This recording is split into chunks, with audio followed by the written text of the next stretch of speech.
में सभी दर्शकों का स्वागत करते हैं और आज हमारे साथ एक बहुत ही प्रतिभावान और सफल अभ्यर्थी हैं 2022 के फाइनल रिजल्ट में चयनित और रैंक 15 है आपका, स्वाति शर्मा।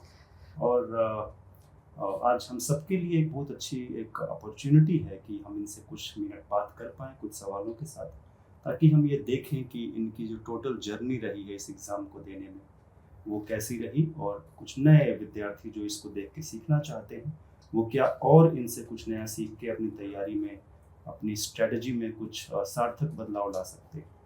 तो सबसे पहले तो again I welcome you here Swati. So अब सबसे पहला सवाल हमेशा से यही होता है कि जब फर्स्ट टाइम यू हर्ड कि आपका 15वां रैंक आ गया, so what was your general reaction, और घर में कैसा मतलब माहौल हुआ उसको सुन के? सर डेफिनेटली काफ़ी खुशी थी, क्योंकि जब हम प्रिपरेशन स्टार्ट ही करते हैं, कोई भी एस्पिरेंट हो तो इसी एम को लेके चलता कि उस लिस्ट में किस दिन नाम होगा, एक अच्छे रैंक पे होगा। तो ये एक्सपेक्टेशन थी। रिज़ल्ट भी ये था कि मॉर्निंग से एक्सपेक्टेड था कि आज आ जाएगा। फिर जब रिज़ल्ट आया तो एक्चुअली मैं पीडीएफ देख रही थी, but due to some network issue मेरा पीडीएफ खुल ही नहीं रहा। तो मेरी कज़न ने एक्चुअली देखा था और उसने बस इतना ही बोला कि लिस्ट में नाम है। फिर मैं उसको बोला कि पीडीएफ सेंड कर। फिर जब उसने पीडीएफ भेजा, फिर मैंने 15th रैंक में अपना नाम देखा, तो कुछ टाइम के लिए मुझे बिलीव ही नहीं हुआ। मैंने एटलीस्ट 3-4 टाइम्स जो अपने जो ई समन लेटर हमारा आता है इंटरव्यू का, उससे मैंने बार बार रोल नंबर मिलाया कि सच में मेरा, क्योंकि इतना अच्छा रैंक मैंने पर्सनली एक्सपेक्ट नहीं किया था अपने लिए। तो मैंने फिर मिलाया, फिर धीरे धीरे वो चीज़, फिर क्या फ़ोन कॉल्स आने लगे, मीडिया और एवरीथिंग सबका। तो वो चीज़ ऐसा लगा कि थोड़े टाइम तक सिंक इन ही नहीं हो रही थी। लगा था कि बिल्कुल सब कुछ ड्रीम जैसा ही लग रहा था। फिर फाइनली जाके लगता है वो चीज़ बिलीव हो गई कि हाँ वो गया। वो सब बहुत खुश थे, फैमिली में सब बहुत खुश थे, काफ़ी प्राउड थे। वो मेरे साथ साथ मुझे लगता है उनका भी एक तरह से सपना था, एक गोल था। तो मुझे लगता है ये सक्सेस सिर्फ मेरी ही नहीं है, मेरी पूरी फैमिली की थी। तो बहुत अच्छा लग रहा था। नहीं, बिल्कुल बिल्कुल सही है, क्योंकि परिवार के सपोर्ट के बिना इतने बड़े एग्जाम में शायद सफलता थोड़ी मुश्किल हो जाती है। Yes sir. और इतने बड़े एग्जाम में जब रिजल्ट पहले पेज पे आता है ना, तो उसका मजा ही अलग होता है। कई पेजेस के रिजल्ट होते हैं और कई बार ऊपर से इंसान देखना शुरू करे और पहले ही पेज पे रिजल्ट आ जाए तो फिर उसकी बात ही अलग होती है। Yes sir. नहीं, बहुत ही बढ़िया। आप कहाँ की रहने वाली हैं जरा? सर मैं जबलपुर मध्य प्रदेश की और रहने आपकी वाली तैयारी वहीं से हुई सर? हाँ सर, मैंने पूरा अपना तैयारी घर से ही किया अपने। अच्छा, तो ये एक बहुत ही इंटरेस्टिंग है कि वहाँ से भी बैठ के और पूरे ऑनलाइन या कुछ टेस्ट सीरीज दे के Q&A के माध्यम से हम अपनी तैयारी को डेफिनेटली सिर्फ टच में भी रख सकते हैं और इम्प्रूव भी कर सकते हैं। तो आपने वहाँ रख के ऐसा कौन सी स्ट्रेटजी बेसिकली फॉलो किया, और क्या चुनौतियाँ आपको रही जब आप घर पे थी, और कैसे अपने नॉलेज को अपडेट करती गई आप बदलते हुए समय के साथ? क्योंकि हम सभी जानते हैं कि जो विद्यार्थी मेंस दे रहा होता है उसको अपडेट रहना पड़ता है। So what exactly was your strategy in that kept you updating and you improving yourself? तो चैलेंजेस काफ़ी आए थे। जैसे मैंने बताया, हमारा जो सिटी है काफ़ी छोटा सिटी ही है, वहाँ पे यूपीएससी का स्पेशली मटेरियल अवेलेबल नहीं होता है। तो मेरी कोशिश कर रही थी कि जो दिल्ली में मटेरियल है वो मैं अपने तक लेकर आऊँ, मेरे पास हर वो चीज़ हो जो एक दिल्ली में रहने वाले बच्चे के पास है, कोई चीज़ मुझसे छूटे ना। तो मैं बेसिकली जो अपनी बुक वगैरह जो भी होते थे, अपना मटेरियल होता था, टेस्ट सीरीज़ मैंने ऑनलाइन जैसे ले रखे थे। तो उसके अलावा मैं जो करंट अफेयर्स के मैगजीन्स होते थे मैं वो कोरियर करवाया करती थी। तो उसका सबसे बड़ा चैलेंज हो जाता था कि लॉकडाउन थे उस टाइम पे, खासकर जब सेकेंड वेव वगैरह था कोविड, क्योंकि 3-4 साल से काफ़ी पीक पे था अपने। तो उस टाइम पे क्योंकि लॉकडाउन के यहाँ डिले काफ़ी हो जाता, कभी होता था कि 10 डेज़ तक हमारा मटेरियल डिलीवर नहीं होता था। वो थोड़ा सा एक चैलेंजिंग फैक्टर था। सेकेंड चीज़ ये थी कि हमारे सिटी में जो है वो द हिंदू न्यूज़पेपर, जो एक बिल्डिंग ब्लॉक है यूपीएससी के करंट अफेयर्स के लिए, वो 2 डेज़ लेट आता है। तो वो मुझे ऑनलाइन पढ़ना पड़ता था। तो वो थोड़ा है, क्योंकि लैपटॉप, क्योंकि हैंड में लेके न्यूज़पेपर पढ़ना और फिर लैपटॉप से पढ़ना वो थोड़ा चैलेंजिंग होता है। तो वो था, लेकिन फिर भी मैं सोचती कि जितना हो सके मैं एक स्ट्रक्चर्ड और स्ट्रैटेजाइज्ड वे में पढूँ। काफ़ी रैंडम मैंने हमेशा सोचा कि रैंडम ना पढूँ, कभी कुछ पढ़ रहे हैं कभी कुछ। इस तरह से मैंने अपने आप को अपडेट रखा। उसका जैसे मैंने ऑनलाइन टेस्ट सीरीज़ का बताया, तो उसमें भी एक डिसिप्लिन के साथ ही मैंने प्रैक्टिस किया था कि जैसे अगर हम क्लासरूम दिल्ली में रह के मैं लगाए जो 3 आवर्स होते हैं, तो वहाँ भी मैं अगर अपने स्टडी टेबल पे भी लिखती थी तो मैं टाइमर लगा देती थी, और 3 आवर्स मतलब 3 आवर्स। 3 आवर्स में जितना मेरा पेपर होता था मैं उतना ही स्कैन करके भेजा करती थी। तो मुझे लगता है वहाँ थोड़ा डिसिप्लिन और कंसिस्टेंसी जो है वो एक फैक्टर बनी थी मेरे लिए। बहुत अच्छा। ये जो हमारा जो Q&A प्रोग्राम में वो कैसे आपको मतलब इम्प्रूव किया या अपने को अकाउंटेबल बनाया कि अच्छा मेरा इतना हो गया, इतना बाकी है, या ऐसा नहीं हो रहा है, ऐसे इम्प्रूव करना है? सो Q&A से कैसे आपने उसको अपनी स्ट्रेटजी में इंक्लूड किया ताकि बर्डनसम भी ना हो and you actually and up learning from that? So what exactly do you do? Sir Q&A definitely मेरा जो प्रैक्टिस और मेरा दोनों आई थिंक स्पीड और कंटेंट दोनों ही इम्प्रूव किया था उनके, क्योंकि डिविजन्स में ही थे, पूरा सेग्रीगेटेड प्रोग्राम था कि फाउंडेशन, पहले फाउंडेशन के टेस्ट थे, फिर सेक्शनल थे, उसके बाद फिर हमारा फुल लेंथ था। तो ये था कि धीरे धीरे प्रोग्रेस हो रहा था, ऐसे में तो एक साथ बर्डन नहीं आया कि हमें फुल लेंथ करना है। तो जैसे जैसे सिलेबस मैं करती जाती थी, अपना रिवाइज करती जाती थी, मुझे लगता था कि हाँ इतना पार्ट अब प्रिपेयर्ड है, मैं उसका टेस्ट लिखती थी, तो उससे मार्क्स भी अच्छे आते थे, तो मोटिवेशन लगता था कि हाँ बन रहा है हमसे। उसके अलावा जो मॉडल आंसर्स वगैरह प्रोवाइड होते थे उनको अच्छे से ऑब्जर्व करते थे, फीडबैक मिलता था, वो फीडबैक से लेके चलते थे कि हाँ ये चीज़ें मैं अपने आंसर में ऐड करेंगे तो मार्क्स इंप्रूव हो सकते हैं। तो इसी तरह से उन्होंने मुझे हेल्प किया था। और फाइनली मेंस जब एग्जामिनेशन आप देने गई तो मेंस देने के दौरान कुछ ऐसे मानसिक चुनौतियां भी होती हैं, कई बार शारीरिक चुनौतियां भी आती हैं, लोग बीमार तक पड़ जाते हैं उसके वजह से। तो ऐसा क्या मेंटल चैलेंज आपको इस एग्जाम को निकालने के लिए कितना फील होता है कि you should also be mentally very healthy actually to take this exam? तो इस पे मतलब कैसे काम किया और क्या किया इसको ठीक रखने के लिए? I think so physical and mental health both UPSC के लिए काफ़ी नेग्लेक्टेड भी हैं, काफ़ी स्टूडेंट्स नहीं ध्यान देते हैं। बट अगर आपको एक हेल्दी प्रिपरेशन रखनी है तो फिजिकल और मेंटल हेल्थ तो हमेशा ध्यान में रखना चाहिए। बात रही मेंस की, तो फिजिकल भी चैलेंजेस होते हैं और मेंटल लेवल पे भी काफ़ी रहते हैं, क्योंकि हमें एक दिन में 2 एग्ज़ाम्स लिखने पड़ते हैं।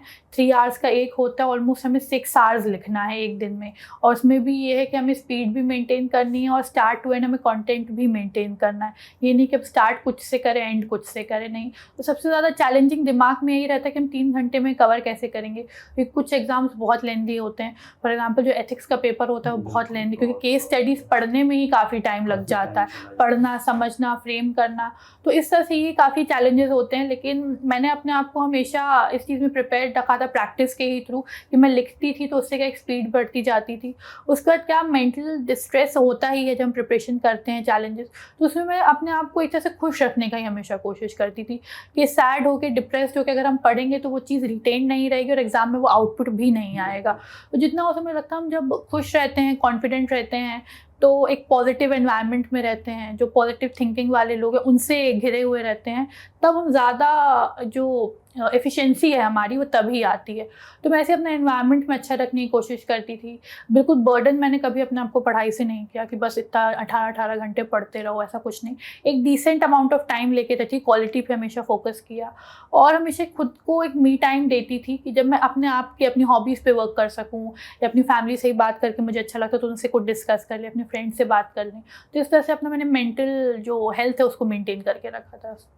वो बच्चे ने हमेशा जानना चाहते हैं कि इस पूरे आपकी स्ट्रेटजी के दौरान या फिर शायद ऐसे भी आपको लगता है क्योंकि आपने टाइम स्पेंड किया तैयारी में, तो मेंटरशिप या फिर एक सही दिशा निर्देशन की, एक जब विद्यार्थी तैयारी शुरू करता है या इम्प्रूव करता है तो उसका कितनी भूमिका या फिर उसकी उचित कितना प्रोपोर्शन आपको लगता है इस एग्ज़ाम की सफलता के लिए ज़रूरी है?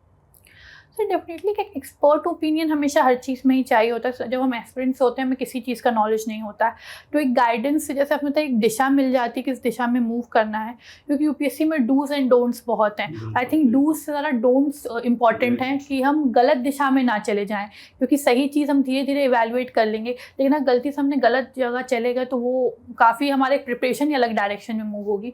तो गाइडेंस आई थिंक वही जो डूज एंड डोंट्स का जो नॉलेज प्रोवाइड करता है वो सबसे ज़्यादा इंपॉर्टेंट हो जाता है, कि काफ़ी चीज़ें हमें अवॉइड करनी चाहिए। और एक स्टूडेंट में टेंडेंसी होती है कि वो चीज़ों की तरफ ज़्यादा अट्रैक्ट होते हैं, जैसे हम सोचते हैं गलत चीज़ पे हम जल्दी अट्रैक्ट होते हैं। तो गाइडेंस और मेंटरशिप्स क्या नहीं करना है वो हमें बहुत अच्छे से समझा देती है।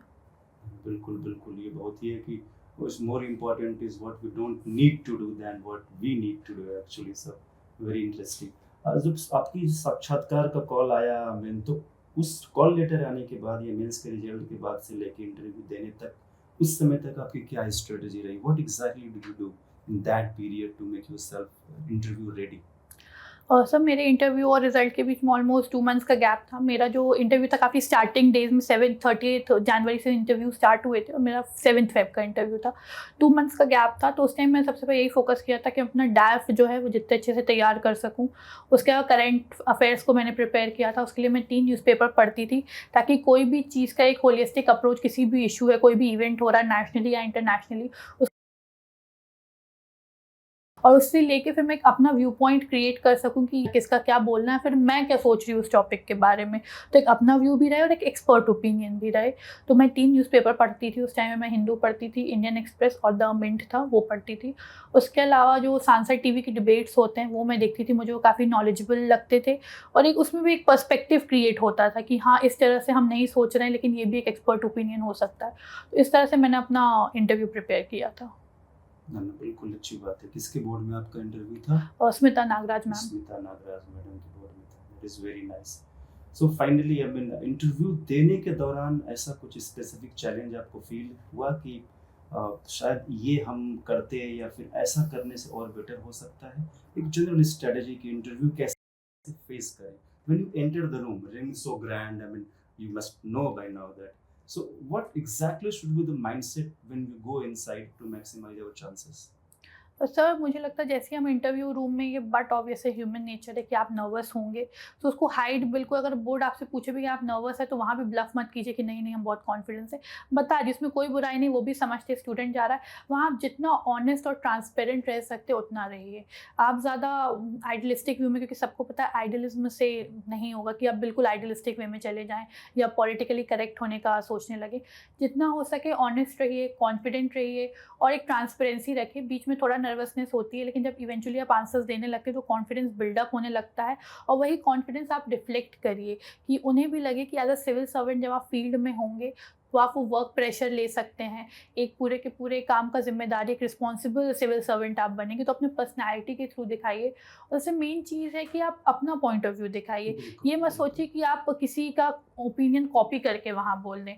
वो चीज़, वहाँ सब बहुत एक्सपीरियंस्ड होते हैं तो मुझे लगता है कि हम उन्हें एक तरह से ब्लफ कर पाएँगे। और करना भी नहीं चाहिए क्योंकि वो समझ जाएँगे और वो एक नेगेटिव मतलब पर्सपेक्टिव आपकी पर्सनैलिटी का देखेगा और वहाँ आपके मार्क्स अफेक्ट होंगे। तो जितना हो सके आप अपने व्यू पॉइंट्स बताइए, अपना पर्सपेक्टिव बताइए, आप क्या करेंगे एक सिविल सर्वेंट बन के, सॉल्यूशंस अगर वो पूछें तो अपने इनोवेशन दिखाइए उनको। एक जो out of the box solutions होते हैं उस पे फोकस करिए, ना कि copy paste manner. Very nice, very nice. कितने मिनट चला था आपका इंटरव्यू और उसमें मेन एरियाज कहाँ से पूछा? आईआर से पूछा या आपके डैफ से पूछा?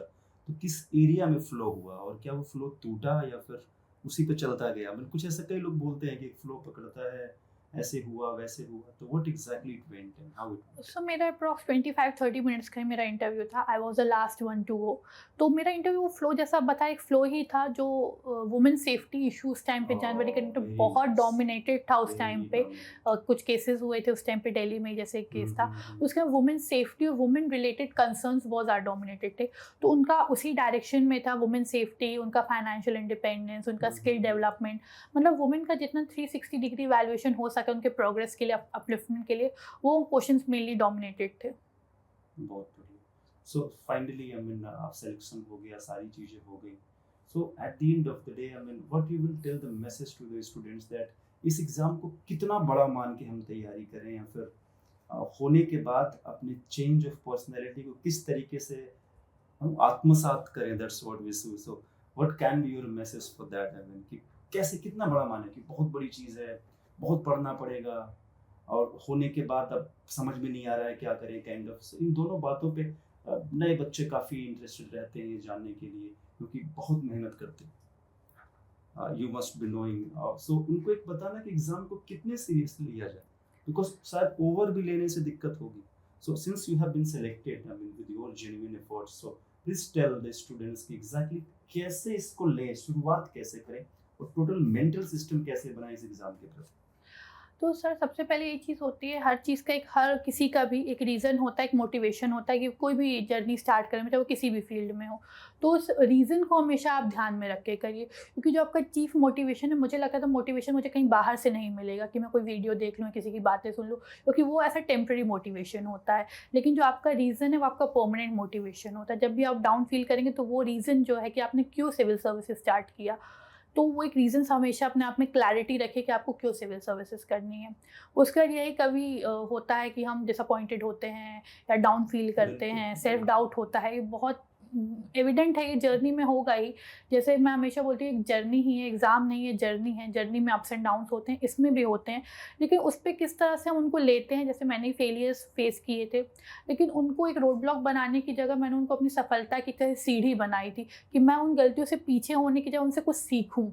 तो इस तरह से ही जो स्टूडेंट्स हैं आगे बढ़ें।